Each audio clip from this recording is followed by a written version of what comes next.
میرے پاکستانیوں، آج میں ایک آپ کے سامنے یہ ہنگامی جو میڈیا ٹاک کرنے لگا ہوں، یہ ایک ایسی خوفناک اور دردناک اور تکلیف دہ چیز ہے کہ میں سمجھا یہ انتظار نہیں کر سکتی کل کے لیے۔ میرے ساتھ جاوید علی بیٹھے ہوئے ہیں، ایک طرف عثمان ڈار جو ہمارے سیالکوٹ کے پریزیڈنٹ ہیں۔ میں ذرا اب آپ کو صرف بتانا چاہتا ہوں کہ یہاں ہو کیا رہا ہے اس ملک میں۔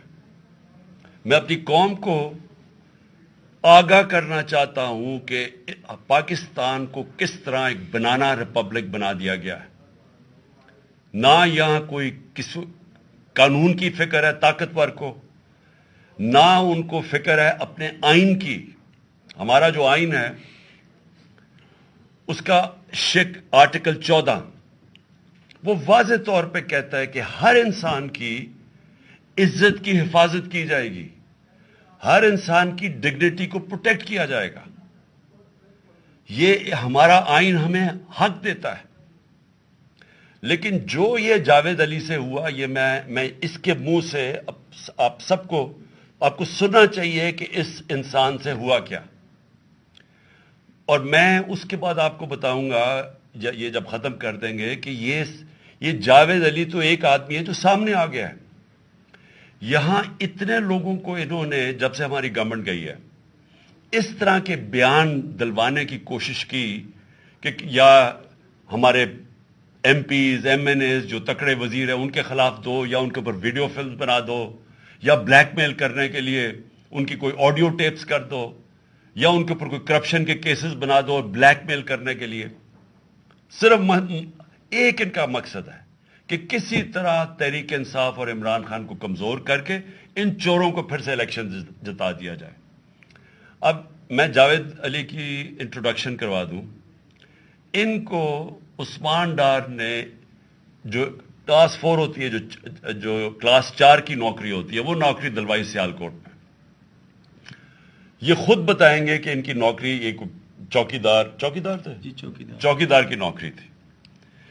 ان کو اٹھایا گیا، پولیس نے اٹھایا، اور اس کے بعد نامعلوم افراد نے اٹھایا، اور اب ان سے پوچھے، ان کی زبانی پوچھے کہ ان سے کیا گیا۔ پھر میں واپس آتا ہوں آپ کے پاس۔ بولو جاوید۔ السلام علیکم جی، میرا نام جاوید علی ہے، میں چوکیدار کی نوکری کرتا ہوں ایجوکیشن ڈپارٹمنٹ میں۔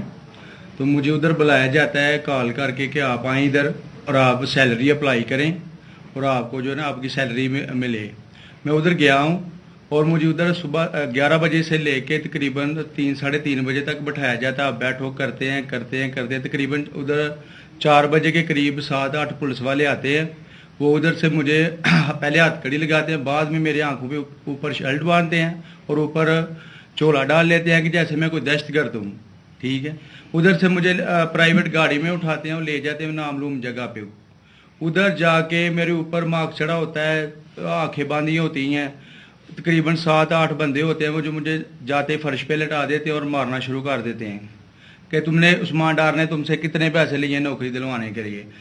میں کہتا نہیں دیے، پھر بھی مجھے دوسری دفعہ کبھی الٹا لٹکا دیتے ہیں کہ مانو تم نے عثمان ڈار کو پیسے دیے ہیں، کانٹریکٹر سے لے کے پیسے دیے ہیں۔ جب نہیں مانتا تب بھی مجھے کبھی سیدھا لٹکا دیتے ہیں، کبھی الٹا لٹکا دیتے ہیں۔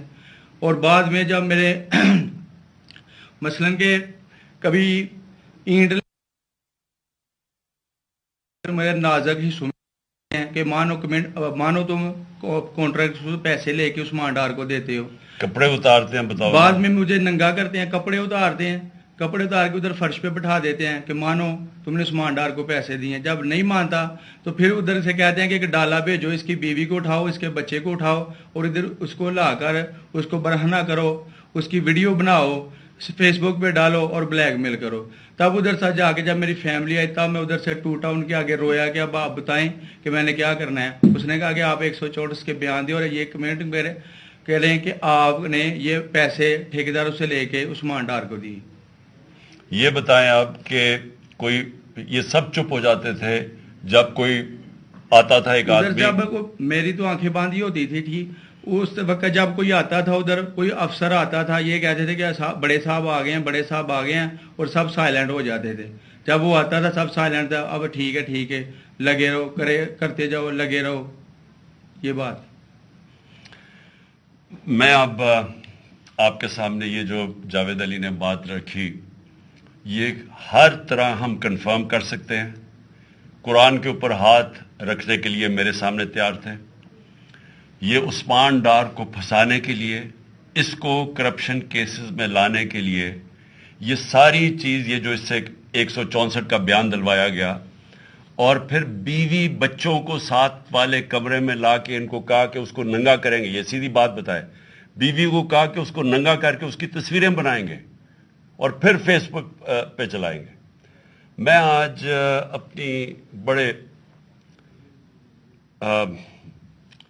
رسپیکٹ سے، میں اپنی عدلیہ سے، میں اپنی چیف جسٹس صاحب سے کہنا چاہتا ہوں کہ دیکھیں، میں اب سے نہیں، جب سے ہماری حکومت گئی ہے، میں تب سے کہتا رہا ہوں کہ ہمارے بنیادی حقوق کی حفاظت کون کرے گا. شہباز گل کو اٹھایا، اس کو ٹارچر کیا گیا، اس کو ننگا کیا گیا، اس کو لٹکایا گیا اوپر، اس کو مارا گیا. اس سے بیان دلوا رہے تھے کہ عمران خان کے خلاف سٹیٹمنٹ دو، جو اس کو کہہ رہے تھے عثمان ڈار کے خلاف سٹیٹمنٹ دو. اس کو میں تب بھی، میں نے صرف ایک میرے منہ سے نکل گئی اور اس سے میں نکل گئی کہ ہم جس جج نے ان کو ریمانڈ دلوایا تھا واپس شہباز گل کو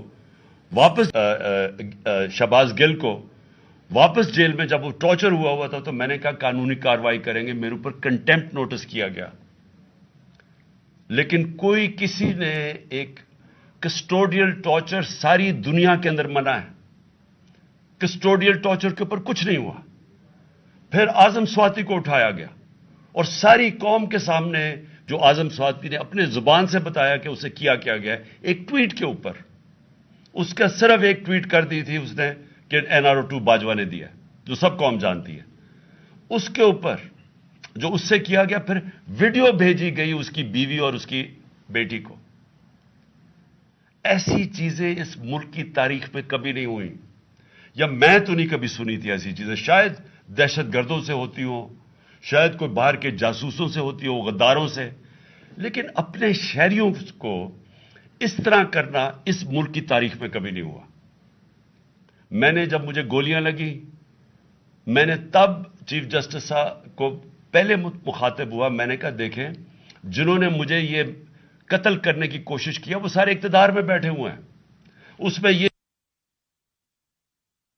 جنرل باجوہ لے کے آیا یہاں، تب سے یہ تشدد شروع ہوا ہے. شہباز گل کا، اعظم سواتی کا، مجھے گولیاں لگی.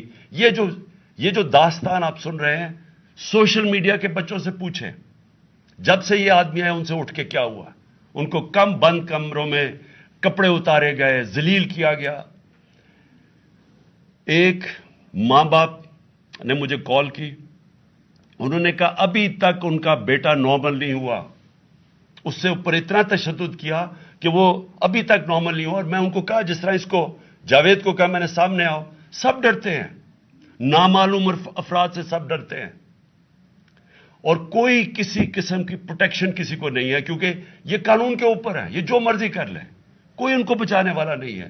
کوئی جاوید جیسے انسانوں کو جب یہ کرتے ہیں، اس کو پھر دھمکیاں دی گئی کہ تم نے یہ بتانا کسی کو نہیں ہے، تو ہم یہ کر دیں گے، ہم تمہیں یہ مروا دیں گے.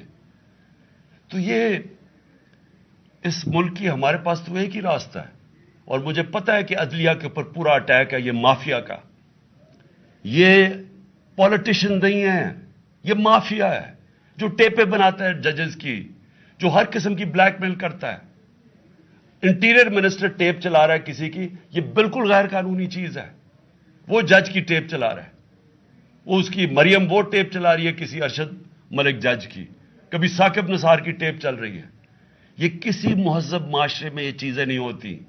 یہ کنٹرول کے لیے، عدلیہ کو کنٹرول کے لیے صرف یہ سارے حربے استعمال کیے جا رہے ہیں.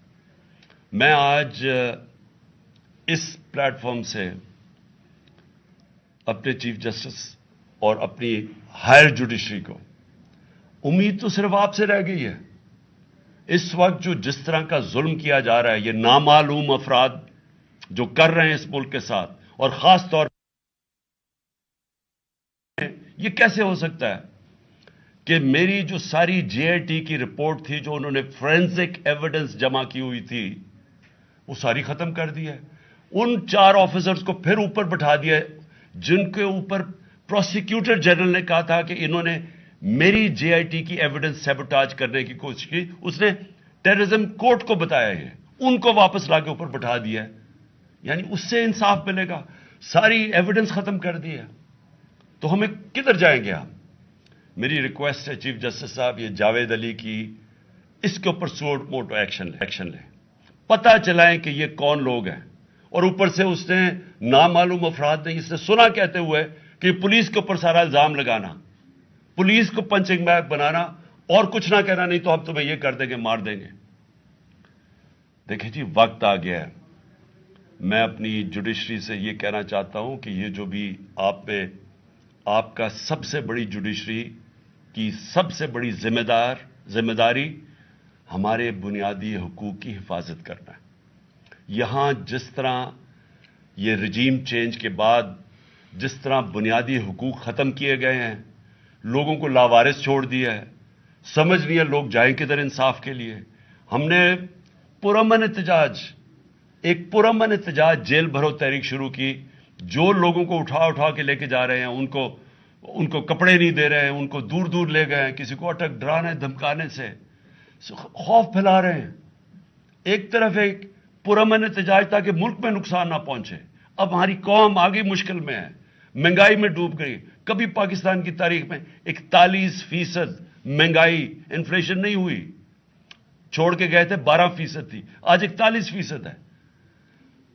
ہم اس کے احتجاج کریں کہ چور اوپر بٹھا دیے, این آر او مل گیا ہے, پکڑ کے یہ حالات ہوتا ہے, سب کو ڈرانا دھمکانا, جرنلسٹ کو, صحافیوں کو, ٹی وی چینلز کو. تو میں صرف چیف جسٹس صاحب اور آپ اپنے سپریم کورٹ سے آج خاص درخواست کرتا ہوں کہ یہ جاوید علی کی کہانی سنیں, پوچھیں کون ذمہ دار ہے, کہیں تو لائن ڈرا کریں کہ اب ان کو خوف تو ہو کہ کوئی کھڑا ہے ان کے لیے, عوام کے لیے, عوام کے ساتھ کھڑا ہے. کوئی تو ایکشن لیں تاکہ عوام کو کوئی حوصلہ ہو کہ ہماری عدلیہ ہمیں بچائے گی. کون بچائے گا جاوید؟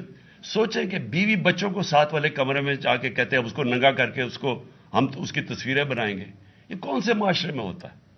یہ کوئی غدار ہے؟ کوئی ایک چوکی دار کی کلاس 4 کی نوکری کر رہا ہے, اس سے اٹھا کے یہ کیا کہ جی اس کے خلاف ایویڈنس تھے کہ وہ دیکھیں جی کتنا آپ نے اس کے لیے کتنی پتہ نہیں کدھر سے اس نے کلاس 4 کے چوکی دار نے پتہ نہیں کیسے پیسے بنا کے دینے تھے اس کو, لیکن کوئی ایویڈنس مل جائے تاکہ کسی طرح تحریک انصاف کا جو سیالکوٹ کا ہمارا ڈسٹرکٹ کا پریزیڈنٹ ہے اس کو کسی طرح گندا کیا جائے اور اس کو کسی طرح نااہل کیا جائے, کسی طرح اینٹی کرپشن میں آ جائے.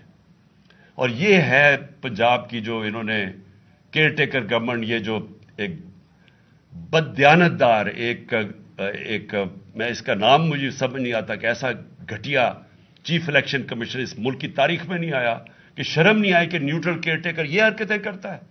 یہ نیوٹرل کیئر ٹیکر کے نیچے ہو رہا ہے.